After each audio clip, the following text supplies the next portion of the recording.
ఈ వార్ వల్ల ఇండియాకి జరిగిన మంచేంటో తెలుసా? ఈ దేశంలో ఉండే పాములు బయటపడ్డాయి. అలానే దేశభక్తులు ఉన్నారని ప్రూవ్ చేసుకున్నారు. ముందుగా స్నేక్స్. ఈడు ఎవరైతే వాళ్ళ ఏడుపుని ఆపడానికి ట్రై చేస్తారో వాళ్ళందరిని చంపేస్తాడంట. ఈడు ముస్లిమ్స్ అందరిని స్కూల్స్ నుంచి అడ్మిషన్స్ క్యాన్సిల్ చేసుకోమంటున్నాడు. ఎందుకంటే వందే మాతరంని కంపల్సరీ చేశారని. వీడు ఐఐటీ బాంబే టాపర్. యూఎస్‌లో టాప్ యూనివర్సిటీలో అడ్మిషన్ కూడా వచ్చింది. ఇప్పుడు కత్తి పట్టుకొని టెంపుల్స్ మీద అటాక్ చేస్తున్నాడు. వీళ్ళు చూడండి రోడ్‌లో వెళ్ళే ఒకతన్ని ఆపి ఎలా అరుస్తున్నారో. అండ్ అతన్ని కూడా అరవమంటున్నారు. ఈ నార్త్ ఈస్ట్ అమ్మాయి ఆ ఖమీనే గాడి మీద ఒక రీల్ చేస్తే డెత్ థ్రెట్స్ ఇస్తూ నువ్వు చైనీస్‌వి ఇన్వాల్వ్ అవ్వకు అని బెదిరిస్తున్నారు. తను మేము చూడ్డానికి చైనీస్‌లా ఉండొచ్చేమో గానీ, మీలా ఉన్న దేశానికి వెన్నుపోటు పొడుస్తూ నక్కబుద్ధి చూపియట్లేదని సాలిడ్‌గా రిప్లై ఇచ్చింది. వీళ్ళు మహారాష్ట్రలో ఒక పాకిస్తాన్ మిలిటరీ సాంగ్‌కి కత్తులు పట్టుకొని డాన్స్ చేస్తున్నారు. మన సెక్యులర్ కుక్కలు 'కేరళ స్టోరీ పార్ట్ 2'ని ప్రొపగండా అని చెప్పి బీఫ్ తింటూ ప్రొటెస్ట్‌లు చేశారు కదా! ఈమె ఒక ముస్లిం అయ్యుండి జరుగుతున్న లవ్ జిహాద్ గురించి నిజాన్ని బయటపెట్టింది. అసలొక ముస్లింని ఒంటరిగా కలవద్దు, ముట్టనివ్వద్దు, సేఫ్ కాదు అంటోంది. కల్నల్ సోఫీ ఖురేషి ఎవరైతే ఆ కమీనీకి సపోర్ట్ చేస్తున్నారో వీళ్ళెవ్వరూ ఇండియన్ సోల్జర్స్‌కి గాని, ఆర్మీ కోసం గాని నిలబడలేదు.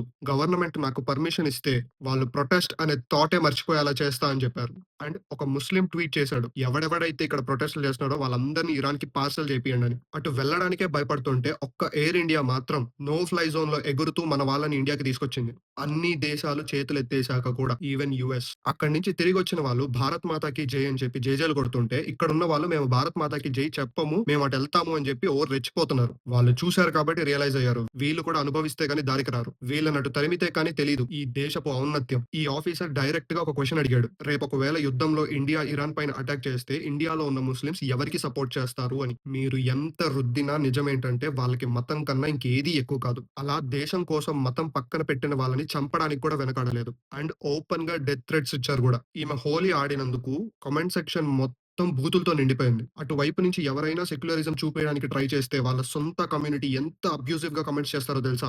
వాళ్ళు మారరు, మిగతా వాళ్ళని మారనివ్వరు. ఇది మీరు ఎంత త్వరగా అర్థం చేసుకుంటే అంత మంచిది. దేశానికి అండ్ మీకు కూడా. జై హింద్, జై భారత్, జై శ్రీరామ్.